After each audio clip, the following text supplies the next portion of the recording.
अस्सलाम वालेकुम। आज हम क्लास 11 का chapter number 9 linear programming start कर रहे हैं। और आज जो है हम लीनियर प्रोग्रामिंग की डेफिनेशन और इसके भी जो भी बेसिक कॉन्सेप्ट्स हैं और इसका क्या यूज़ होता है उन तमाम चीज़ों के बारे में जो है वो डिस्कस करेंगे।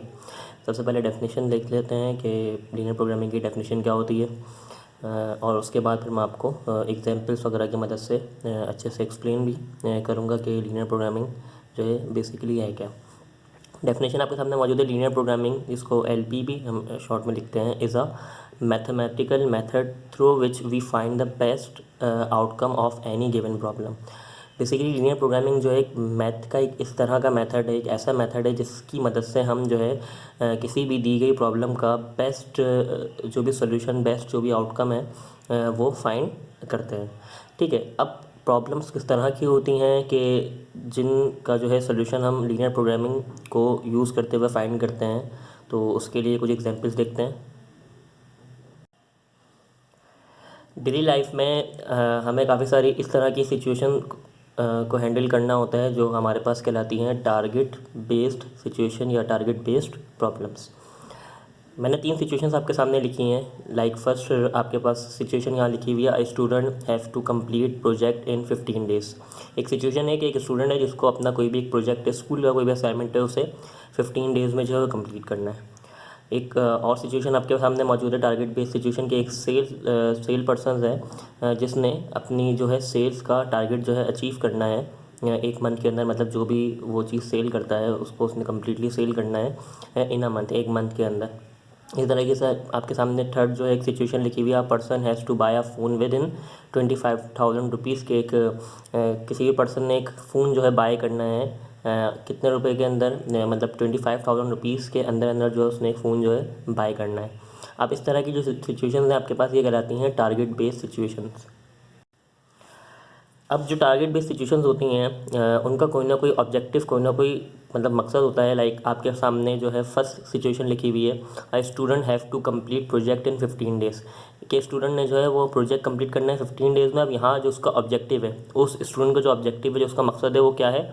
मैक्सिमम स्कोर करना। कि जब वो टाइम पे अपना प्रोजेक्ट कंप्लीट करेगा, उसे सबमिट करवाएगा, तो उसका जो एम है या उसका जो टारगेट है वो क्या है कि उसमें जो है मैक्सिमम जो है वो स्कोर करना है। उसका ऑब्जेक्टिव हो गया, उसकी जो सिचुएशन है उसका ऑब्जेक्टिव क्या है कि उसने मैक्सिमम जो है वो स्कोर करना है, मैक्सिमम मार्क्स जो है वो गेन करना है। सेकंड आपके पास जो सिचुएशन थी, sale person has to achieve sales target in a month. कि एक सेल पर्सन ने जो है अपना सेल्स का टारगेट अचीव करना है एक मंथ के अंदर। तो उस सेल्स पर्सन का ऑब्जेक्टिव क्या है कि उसको मंथ में क्या करनी है? मैक्सिमम सेल्स करनी है। उसका ऑब्जेक्टिव, उसका मकसद जो है वो है अपने टारगेट को अचीव करने के लिए मैक्सिमम सेल्स करना। मंथ में जितनी ज़्यादा वो सेल्स कर सकता है ये उसका ऑब्जेक्टिव हो जाएगा। इसी तरीके से a person has to buy a phone within 25,000 rupees. एक पर्सन जो है उसने 25,000 रुपीज़ के अंदर अंदर फ़ोन ख़रीदना है, उसकी सिचुएशन है। और उसकी सिचुएशन का ऑब्जेक्टिव क्या है, उसका मकसद क्या है कि मिनिमाइज़ द कॉस्ट। कि उसने अपने जो कॉस्ट उसको मिनिमाइज़ करना है, यानी कि कम से कम पैसों में वो फ़ोन जो है वो ख़रीदना चाहता है। अच्छा, अब हमारे पास ये जो सिचुएशंस होती हैं इनके कुछ ना कुछ ऑब्जेक्टिव्स होते हैं। साथ में इन सिचुएशंस में कुछ ना कुछ लिमिटेशन, रिस्ट्रिक्शंस भी होती हैं, यानी कि उन पे कुछ पाबंदियाँ भी होती हैं जिन्हें हम कहते हैं कंस्ट्रेंट्स। वो कहलाते हैं कंस्ट्रेंट्स कहलाते हैं। लाइक आपके पास फर्स्ट जो प्रॉब्लम है, फर्स्ट जो सिचुएशन है, उसमें आपके पास जो कंस्ट्रेंट है वो क्या है? टाइम। बेसिकली कंस्ट्रेंट आपके पास 3 तरह के होते हैं, टाइम, स्पेस और रिसोर्सेज। अब आपके पास जो फर्स्ट सिचुएशन यहाँ लिखी हुई है स्टूडेंट की कि उसने प्रोजेक्ट 15 डेज़ में कंप्लीट करना है, ऑब्जेक्टिव तो उसका मैक्सिमम स्कोर करना था। उसका कंस्ट्रेंट यानी कि इस उसकी सिचुएशन है उसमें उसकी जो लिमिटेशन या रिस्ट्रिक्शन है वो क्या टाइम है, कि उसके पास टाइम सिर्फ कितना है? 15 डेज़ का। ये उसकी रिस्ट्रिक्शन है कि उसको 15 डेज़ के अंदर अंदर ही अपना प्रोजेक्ट कंप्लीट करना है। सेकंड आपके पास जो सिचुएशन है उसमें भी जो कंस्ट्रेंट है वो टाइम है। कि सेल्स पर्सन ने जो है जो भी सेल्स करनी है, कहाँ कितने टाइम में करनी है? इन अ मंथ। कि उसके ऊपर रिस्ट्रिक्शन या लिमिटेशन क्या है? टाइम है। कि उसके पास लिमिटेड टाइम है अवेलेबल अपनी सेल्स कंप्लीट करने का। तो यहाँ पर सेकंड सिचुएशन जो उसमें भी कंस्ट्रेंट क्या है? टाइम है। थर्ड आपके पास जो सिचुएशन है उसमें जो आपका कंस्ट्रेंट है वो मनी है कि जो शख्स जिसने 25,000 रुपीज़ के अंदर अंदर फ़ोन लेना है तो उसके ऊपर जो रिस्ट्रिक्शन है उसकी लिमिटेशन क्या है, उसको 25,000 या इससे कम में ही फ़ोन लेना है, ये उसकी रिस्ट्रिक्शन हो गई। तो बेसिकली किसी भी टारगेट बेस्ड सिचुएशन का ऑब्जेक्टिव होता है और ऑब्जेक्टिव के अलावा हर सिचुएशन का कुछ ना कुछ हर सिचुएशन में कुछ ना कुछ कंस्ट्रेंट भी होते हैं कि हमने अपना ऑब्जेक्टिव जो है उसे अचीव करना होता है, अपना जो भी मकसद उसे अचीव करना होता है विद सब्जेक्ट टू कॉन्स्टेंट, दिए गए कॉन्स्टेंट को देखते हुए उनके अकॉर्डिंग। किसी भी इस तरह की टारगेट बेस्ड सिचुएशन या प्रॉब्लम्स के अंदर हमारे पास जो ऑब्जेक्टिव हैं हमारे दो ही होते हैं।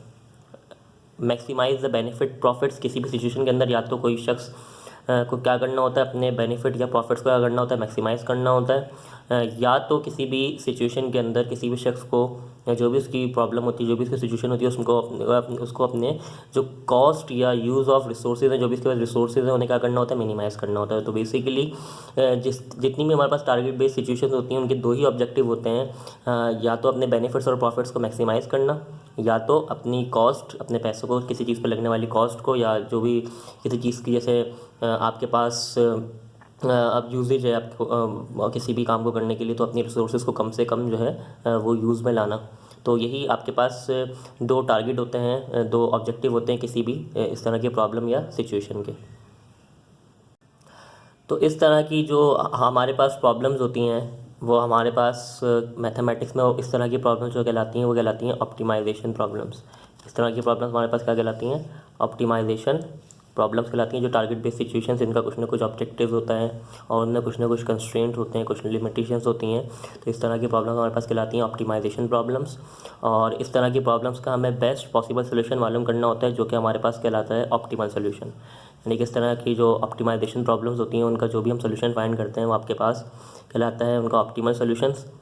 और बेसिकली जो हमारे पास सोल्यूशंस होता है तो उसमें हमारा ऑब्जेक्टिव क्या होता है, ऑब्जेक्टिव ये होता है हमारे पास कि हमने या तो अपने प्रॉफिट्स वगैरह को मैक्सिमाइज़ करना होता है, अपनी कॉस्ट वगैरह को क्या करना होता है, मिनिमाइज़ करना होता है। तो उसके लिए हमें अपनी प्रॉब्लम को जो है वो सॉल्व करना होता है, उसका बेस्ट पॉसिबल सोल्यूशन जो है फाइंड करना होता है। और मैक्सिमाइज़ या मिनिमाइज़ करने के लिए अपनी कॉस्ट को और अपने प्रॉफिट्स वगैरह को मैक्सिमाइज़ करने के लिए हमें जो काम करना होता है वो दिए गए कंस्ट्रेंट, यानी कि जो भी हमारे पास सिचुएशन में लिमिटेशन या रिस्ट्रिक्शंस होती हैं उनको देखते हुए या उनके अकॉर्डिंग करना होता है। तो अब इस तरह की जो बेसिकली ये जो ऑप्टिमाइजेशन प्रॉब्लम्स होती हैं, ये जो ऑप्टिमाइजेशन सोल्यूशन मतलब प्रॉब्लम्स हैं, इनको सॉल्व करने की काफ़ी सारी टेक्निक्स हैं इनकी, यानी कि इनके बेस्ट सोल्यूशन मालूम करने की बहुत सारी टेक्निक्स हैं मैथमेटिक्स में, जिसमें से लीनियर प्रोग्रामिंग एक टेक्निक है। मतलब बहुत सारी टेक्निक्स के अंदर लीनियर प्रोग्रामिंग भी is one of the technique to find the optimal solution of any optimization problem. यानी कि इस तरह की जो टारगेट बेस्ड सिचुएशंस होती हैं उनका सोल्यूशन फाइंड करने के लिए जो है हम एक टेक्निक यूज़ करते हैं विच इज़ लीनियर प्रोग्रामिंग, जैसे हमने पीछे स्टार्ट में डेफिनेशन में देखा था। अब होता क्या है, होता ये है कि हमारे पास इस तरह की जो हमें प्रॉब्लम्स दी जाती हैं उनका हम एक मैथमेटिकल मॉडल रेडी करते हैं और उसे लीनियर प्रोग्रामिंग की जो भी टेक्निक्स हैं उन्हें यूज़ करके अपनी जो प्रॉब्लम्स हैं उनका बेस्ट पॉसिबल जो है सोल्यूशन या आउटकम जो है हम फाइंड कर रहे होते हैं। अब यहाँ आपके पास एक रियल लाइफ प्रॉब्लम है जो ऑप्टिमाइजेशन प्रॉब्लम है। हम देखते हैं कि जो भी ऑप्टिमाइजेशन प्रॉब्लम होती है तो उसका मैथमेटिकल मॉडल कैसे रेडी करते हैं, और फिर हम ये भी देखेंगे कि उस पर हम किस तरह से लीनियर प्रोग्रामिंग की टेक्निक्स को अप्लाई करते हैं और उसका बेस्ट पॉसिबल जो है वो सोल्यूशन फाइंड करते हैं। तो हम लीनियर प्रोग्रामिंग के बारे में भी देखेंगे कि लीनियर प्रोग्रामिंग में हम किस तरह से जो है मतलब जो प्रॉब्लम्स हैं उन्हें सॉल्व कर रहे होते हैं। पहले देखते हैं कि एग्जाम्पल आपके सामने मौजूद है। Talha is a furniture seller, he sells chair and tables only. Talha जो एक फर्नीचर सेलर है जो कि आपके पास सिर्फ दो ही फर्नीचर बेचता है, सेल करता है, चेयर्स और tables. He has an amount of 50,000 rupees and space of 60 items in the godown. उसके पास जो है वो 50,000 रुपीज़ का अमाउंट मौजूद है और उसके पास जो उसकी गोडाउन में फर्नीचर को स्टोर करने के लिए स्पेस है उसमें सिर्फ कितने आइटम्स आ सकते हैं, सिर्फ और सिर्फ 60 आइटम्स आ सकते हैं। आइदर इट्स चेयर्स और टेबल्स, या तो वो चेयर्स हो सकती हैं 60 या 60 टेबल्स और बोथ, या तो दोनों चीज़ें मिक्स हो सकती हैं। बट आइटम सिर्फ कितने आ सकते हैं उसके पास गोडाउन में 60 आइटम्स आ सकते हैं। The cost of one table is 2500, rupees end of chair is 500 rupees. अच्छा, उसको जो कॉस्ट पड़ती है, मतलब जो वो फर्नीचर ख़रीदता है टेबल और चेयर, तो उसको एक टेबल जो है 2500 रुपीज़ की पड़ती है, और जो चेयर है उसको कितने रुपए की पड़ती है, 500 रुपीज़ की पड़ती है। He is gaining the profit of 250 rupees on each table and 75 rupees on each chair. उसको जो प्रॉफिट मिल रहा है वो एक टेबल पर उसे जो प्रॉफिट मिल रहा है वो 250 रुपीज़ का मिल रहा है, और एक चेयर पर उसे जो प्रॉफिट मिल रहा है वो 75 रुपीज़ का मिल रहा है। Now he has to decide that how many chairs and tables he needs to buy to gain the maximum profit। अब तलहा ने जो है वो ये डिसाइड करना है कि वो कितनी चेयर्स और कितनी टेबल्स बाय करे, ख़रीदे अपने गोडाउन के लिए, कि जब उन्हें वो आगे सेल करे तो उसको क्या हो, मैक्सिमम प्रॉफिट हो। मतलब उसे नंबर ऑफ़ टेबल्स और नंबर ऑफ़ चेयर्स मालूम करनी है कि वो कितनी टेबल्स और कितनी चेयर्स उठाए, ख़रीदे, जिससे उसको सेल करने पर, उन्हें सेल करने पर उसको प्रॉफिट क्या हो, मैक्सिमम हो। अब उसका टारगेट क्या है, अपने प्रॉफिट को मैक्सिमम करना। ऑब्जेक्टिव क्या है उसका, अपने प्रॉफिट को जो है मैक्सिमम करना। और कंस्ट्रेंट क्या क्या है कि उसके पास अमाउंट है 50,000 रुपीज़। कंस्ट्रेंट मतलब जो रिस्ट्रिक्शंस या लिमिटेशंस हैं वो आपके पास क्या है कि उसके पास एक तो अमाउंट 50,000 रुपीज़ का है बस, कि उसने जो भी सामान खरीदना है सिर्फ इतने में ख़रीदना है, और सिंपल वो कितना आइटम खरीद सकता है, 60। दूसरा कंस्ट्रेंट या दूसरी उसके पास कंडीशन या रिस्ट्रिक्शन उसके पास क्या है कि उससे वो 60 आइटम जो है वो बाय कर सकता है, चाहे वो टेबल्स हो, चेयर हो या दोनों हो, और अमाउंट उसके पास सिर्फ और सिर्फ 50,000 रुपीज़ का है। अब इस तरह की जो प्रॉब्लम्स होती हैं ये आपके पास इस तरह से टारगेट बेस्ड सिचुएशंस या प्रोग्रामिंग प्रॉब्लम्स कहलाती हैं। अब इनको जब हम लीनियर प्रोग्रामिंग को यूज़ करते हुए सॉल्व करते हैं, सबसे पहले हम जो भी गिवन प्रॉब्लम होती है उसका एक मैथमेटिकल मॉडल रेडी करते हैं, और जब हम उसका मैथमेटिकल मॉडल रेडी करते हैं सबसे पहले हमारे पास हम ये देखते हैं कि हमने बेसिकली जो प्रॉब्लम हमें दी गई है उसमें हमें डिसीजन किस चीज़ के बारे में लेना है, मतलब किस चीज़ का हमने डिसीजन लेना है, या किस चीज़ को देखते हुए हमने अपने प्रॉफिट को मैक्सिमम या अपने कॉस्ट वगैरह को मिनिमम वगैरह करना है। तो आप अगर देखें तो बात हो रही है वहाँ पर टेबल्स की और चेयर्स की, कि उसने जो भी उसका प्रॉफिट वगैरह डिपेंड करता है, जो उसने डिसीजन लेना है वो लेना है टेबल्स और चेयर्स को देखते हुए। तो हम लेट कर लेते हैं, हम टेबल्स को कह देते हैं x, और जो भी चेयर्स हैं, अमाउंट ऑफ चेयर, उसको हम कह देते हैं y, और ये जो वेरिएबल्स हमारे पास क्या कहलाते हैं, डिसीजन वेरिएबल्स कहलाते हैं। और बेसिकली हमने ये x और y की ही आगे जाके वैल्यू मालूम करनी होगी, जिससे उस तरह का जो प्रॉफिट है वो क्या हो जाए, मैक्सिमम हो जाए। अब इस तरह से जो भी जिन चीज़ों पर हमें डिसीजन लेना होता है उसको हम x y कह देते हैं, और वो हमारे पास डिसीजन वेरिएबल कहलाते हैं। उसके बाद हम बात करते हैं कंस्ट्रेंट्स की। कंस्ट्रेंट्स बेसिकली जब हम मैथमेटिकल मॉडल रेडी करते हैं तो कंस्ट्रेंट्स को हम इन इक्वलिटी की शक्ल में शो करते हैं। लाइक आपके पास पहला कंस्ट्रेंट उसके पास क्या है कि उसको जो है एक टेबल जो है तलहा को पड़ रही है 2500 रुपीज़ की, और उसे जो एक चेयर पड़ रही है वो 500 रुपीज़ की पड़ रही है, और दोनों की वो जो भी क्वांटिटी लेगा उसके लिए, मतलब दोनों चीज़ें वो जितनी भी क्वांटिटी में ख़रीदेगा उसके लिए उसके पास अमाउंट सिर्फ कितना है, 50,000 रुपीज़ का। तो फर्स्ट कंस्ट्रेंट क्या बनेगा, एक्स हमने बोला है टेबल्स को, वाई हमने बोला है चेयर्स को। तो एक टेबल उसे पड़ ली 2500 रुपीज़ की, और एक जो चेयर है, वाई हमने चेयर को बोला वो कितने की पड़ ली, उससे 500 रुपीज़ की। तो उसने इतनी टेबल्स और इतनी चेयर ख़रीदने कि उनके पैसे मिला के सिर्फ कितने हो, या तो 50,000 हो या उससे कम हो, less than and equal to 50,000। ये फर्स्ट कंस्ट्रेंट है कि 2500 रुपीज़ की वो एक जो है उसको टेबल पड़ेगी, 500 रुपीज़ की उसको एक चेयर पड़ेगी, और उस पूरे का अमाउंट उसके पास सिर्फ क्या बनना चाहिए, या पूरे की कॉस्ट सिर्फ क्या बननी चाहिए, 50,000 या उससे कम, क्योंकि इससे ज़्यादा उसके पास अमाउंट नहीं है। फर्स्ट कंस्ट्रेंट के लिए हमने एक जो है मॉडल रेडी कर लिया। सेकेंड कंस्ट्रेंट है उसके पास स्पेस का, जगह का, कि जो उसके पास टेबल्स यानी कि एक्स जो टेबल्स हैं और वाई जो चेयर्स हैं, इन्हें मिलाकर दोनों की जो क्वांटिटी है उसके पास दोनों की क्वांटिटी मिला के सिर्फ कितना आइटम्स का स्पेस है, 60 आइटम्स का स्पेस है। तो दोनों की वो जो भी क्वांटिटी लेगा उन दोनों की क्वांटिटी मिला के वो क्वांटिटी कितनी होनी चाहिए, 60 या उससे कम, उससे ज़्यादा नहीं होनी चाहिए। तो x plus y less than and equal to 60 दूसरा कंस्ट्रेंट बन जाएगा जो स्पेस के लिए। ऊपर वाला मनी के लिए था, या रिसोर्स के लिए कह सकते हैं, और नीचे वाला आपके पास किसके लिए है, स्पेस के लिए है। अच्छा जी, और ये आपके पास x greater than equal to 0, y greater than equal to 0, ये कहलाते हैं नॉन नेगेटिव कंस्ट्रेंट। मतलब x greater than equal to 0 या y is greater than equal to 0 का मतलब ये है कि आपके पास लाजमी सी बात है x और y की जो भी क्वांटिटी होगी या तो वो 0 होगी, यानी कि वो हो सकता है कोई भी टेबल ना खरीदे, हो सकता है वो कोई भी चेयर ना खरीदे, या तो 0 से कुछ ना कुछ ज़्यादा होगी, बट नेगेटिव में नहीं होगी। इन चीज़ों मतलब किसी भी चीज़ की क्वांटिटी नेगेटिव में तो नहीं होती, तो ये कहलाते हैं नॉन नेगेटिव कंस्ट्रेंट। तो जो प्रॉब्लम थी उसके लिए इस तरह से आप कंस्ट्रेंट लिखेंगे। उसके बाद हमने करना क्या है, उसने अपना प्रॉफिट जो है मैक्सिमम करना है। अब बात करते हैं प्रॉफिट की। तो आपके पास जो प्रॉफिट था उसको एक टेबल पर जो प्रॉफिट मिल रहा था वो मिल रहा था 250 रुपीज़ का, जैसे हमने ऊपर क्वेश्चन में देखा। और उसे जो एक चेयर पे प्रॉफिट मिल रहा था वो मिल रहा था 75 रुपीज़ का।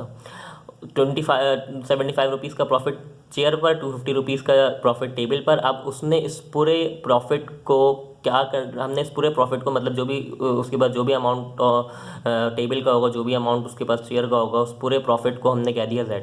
और उसने अपना टोटल प्रॉफिट क्या करना है, मैक्सिमाइज़ करना है।